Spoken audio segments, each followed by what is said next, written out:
Técnica. Fotografia significa desenhar com a luz.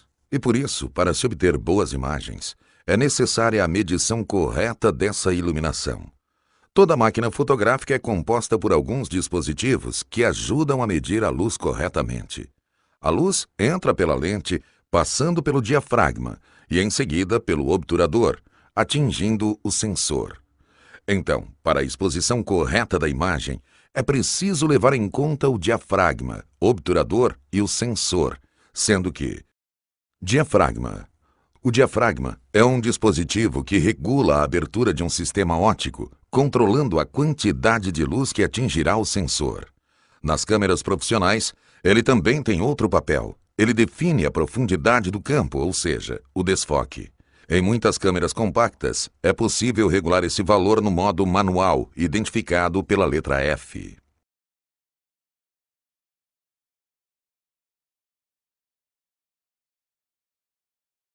Obturador. O obturador é um dispositivo mecânico que define o tempo que o sensor vai ficar exposto à luz. É uma espécie de cortina que abre quando acionamos o disparador.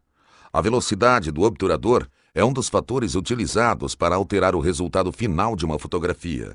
Por exemplo, para se capturar um carro de corrida, é preciso que esse obturador abra e se feche rapidamente. Já para capturar uma paisagem noturna, é preciso que ele fique mais tempo aberto, capturando o que está acontecendo. E por esse motivo, em muitas fotos noturnas, tem-se rastros de luzes dos faróis dos carros. É muito importante usar um tripé ou deixar a câmera em algum lugar imóvel quando deixamos o obturador por um período maior aberto, senão suas fotos ficarão tremidas.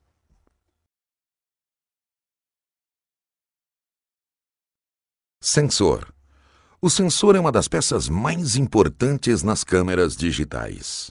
É ele quem converte a luz em sinal digital, formando a imagem que aparece no visor da máquina. Como nos filmes fotográficos, o sensor também tem uma escala de sensibilidade à luz, chamada ISO.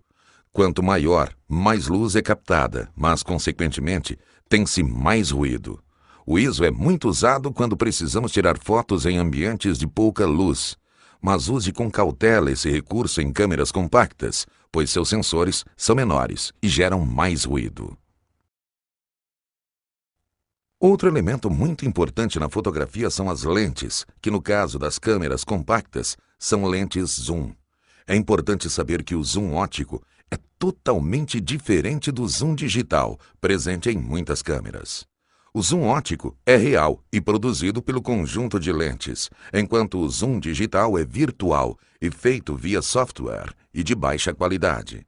Por isso, aconselhamos a não usar o zoom digital, a não ser que seja a única maneira de fotografar o objeto desejado.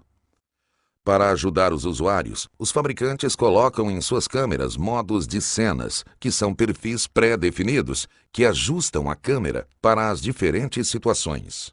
Os modos de cenas mais comuns nas câmeras são: o automático, onde a câmera realiza todos os ajustes de velocidade, abertura, cor e flash automaticamente, de acordo com a luz recebida. Mas lembre que em algumas situações a câmera pode se enganar, portanto, pode ser melhor escolher outro modo. O modo manual, onde o usuário tem o controle de tudo e por isso é o mais indicado para quem quer se aprofundar na fotografia.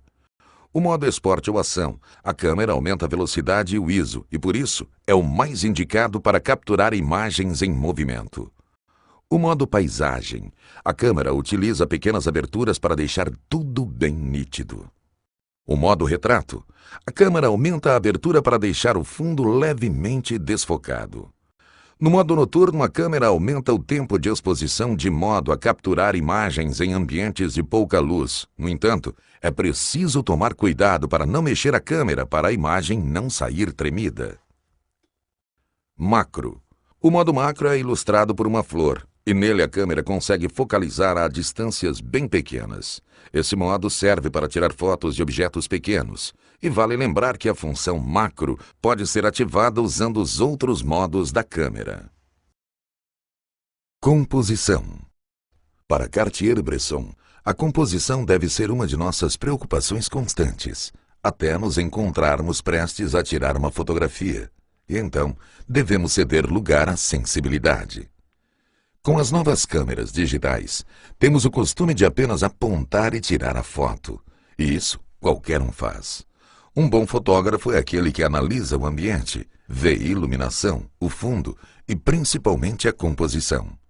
Ele também precisa ter um olhar criativo e saber criar boas composições, pois é através da disposição e direção dos objetos em uma cena que transmitem ideias. Entende-se como objeto tudo o que está na fotografia, tanto pessoas como carros, prédios, animais, árvores e qualquer outro elemento, e às vezes é impossível dirigi-los. Por isso, cabe ao fotógrafo se posicionar melhor, mover a câmera um pouco para o lado, deitar no chão ou subir em uma escada, tudo para conseguir um ângulo melhor.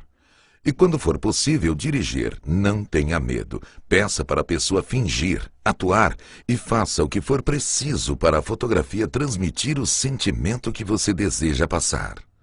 Existem certas regras que podem ajudar no seu processo criativo, mas não as leve como regras para o resto da vida.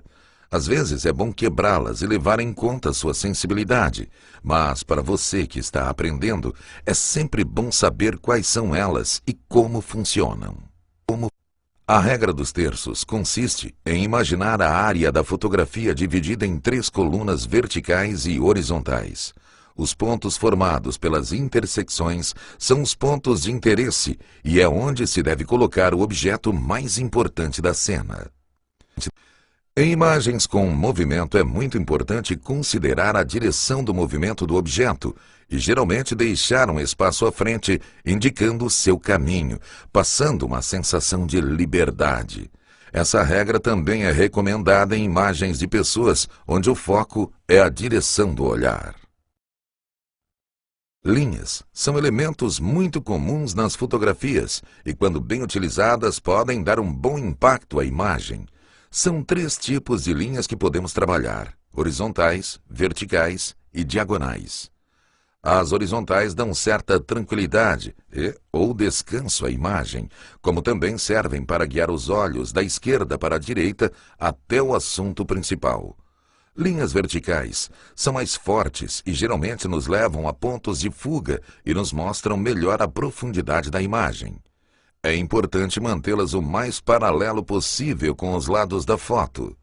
Linhas verticais fazem o olhar perseguir seu caminho até o final, mas não é por esse motivo que você deve compor uma imagem só com linhas. É sempre interessante ter outros elementos na foto, levando em conta que naturalmente o ser humano lê uma imagem da direita para a esquerda. Foque nas coisas boas, não inclua muitos elementos. Os extras podem confundir. Fundos mais simples são sempre melhores. Eles não tiram a atenção do objeto principal. Fundos são muito importantes. Preste atenção neles. Você não quer galhos de árvores parecendo sair de sua cabeça ou horizontes tortos. Essas são apenas algumas regras que vão ajudá-lo a compor melhor suas fotos. Agora vamos falar um pouco sobre enquadramento. Existem vários tipos de enquadramento e cada um tem um propósito. Existem os planos gerais, médios e primeiros planos. O plano geral tem como elemento principal o ambiente, e o sujeito é apenas um elemento dominado pela situação. E por esse motivo o enquadramento tem que ser geral, mostrando bem a paisagem. Outro plano bem conhecido é o americano, que consiste no enquadramento de uma pessoa que corta acima do joelho, mas abaixo da cintura.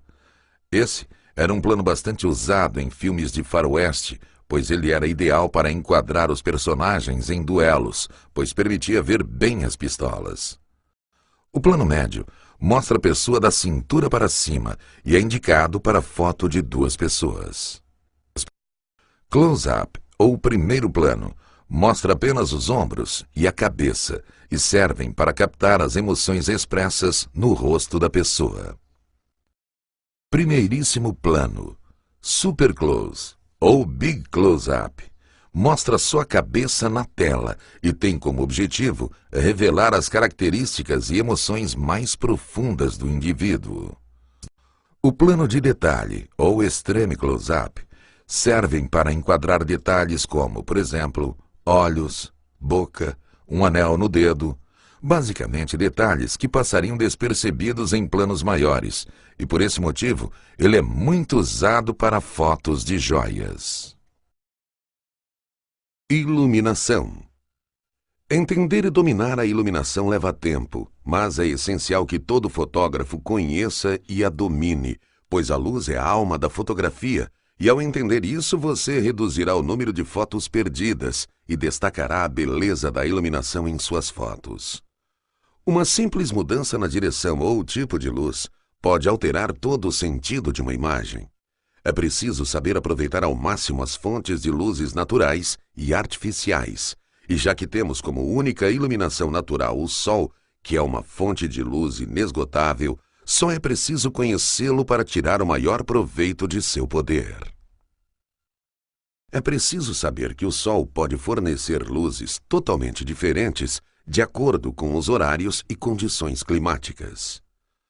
No amanhecer, a luz solar provoca tons quentes, avermelhados e alaranjados. Já ao meio-dia, a iluminação é forte, uniforme e sem sombras. E no entardecer, a luz tem tons dourados. É importante lembrar que o Sol é uma fonte de luz muito forte, mas seu tamanho aparente é muito pequeno, e por esse motivo ele gera muitas sombras duras que podem tirar definição das áreas sem iluminação incidente, devido ao alto contraste. Já quando o dia está nublado ou com bastantes nuvens, a iluminação se torna muito mais suave, pois as nuvens agem como um difusor da luz solar, resultando em cores mais atenuadas e revelando mais detalhes. Devemos lembrar que para uma luz ser suave, ela deve ser grande e não gerar muito contraste entre as áreas de sombra. Outro fator muito importante na fotografia é a sombra. Imagens sem sombra não dão noção de profundidade e nem de volume, e por esses motivos, os horários mais indicados para fotografar são nas primeiras horas da manhã e no entardecer, onde a luz é mais lateral, com um lindo pôr do sol que rende boas fotos.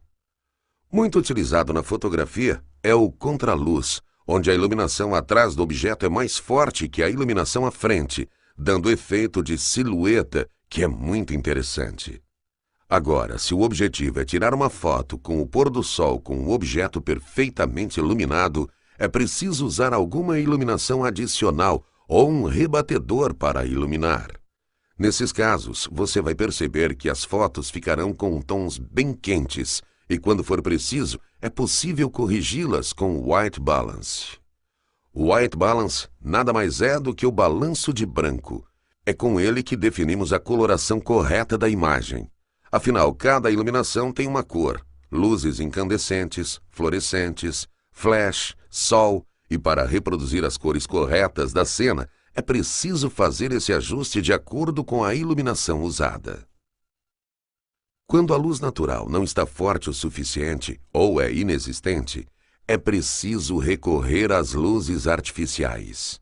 A mais importante e mais utilizada é o flash, que atualmente vem embutido em todas as câmeras compactas, amadoras e semiprofissionais. Mas para gerar resultados melhores e mais naturais, não é recomendado o uso do flash embutido, pois ele é uma luz frontal e forte, que pode gerar vários inconvenientes como olhos vermelhos, primeiro plano superexposto, reflexos em óculos, vidros e também a falta de sensação de profundidade. Mas, como ele é uma das únicas iluminações presentes em todos os momentos, é difícil não usá-lo e, por isso, é importante saber de suas limitações. Aqui vão algumas dicas de como usar o flash corretamente. Veja em seu manual a distância que seu flash atinge. Não adianta usar o flash para tirar fotos de pessoas que estão longe, pois a luz não vai chegar até ela. Mantenha o assunto na faixa de distância de 1 a 4 metros em geral. Em fotos de grupo, tente manter as pessoas à mesma distância da câmera, pois as pessoas que estiverem em distâncias diferentes podem ficar muito claras ou muito escuras. Para diminuir as fotos com olhos vermelhos, acenda toda a iluminação do ambiente para a pupila diminuir. O reflexo vermelho acontece porque quando estamos em um ambiente escuro, nossas pupilas estão dilatadas e, consequentemente, é refletido o sangue que corre em nossos olhos. Evite os reflexos indesejados alterando o ângulo da fotografia. Cuidado com óculos e fundos brilhantes. Quando for possível, peça para que retirem os óculos ou que virem um pouco a cabeça. Como vimos, o flash é uma iluminação bem usada, mas quando possível, tente usar alguma iluminação que dê para alterar seu ângulo, como holofotes, lanternas, lâmpadas, pois assim sua foto não vai ficar chapada e sem profundidade e terá uma iluminação mais bonita.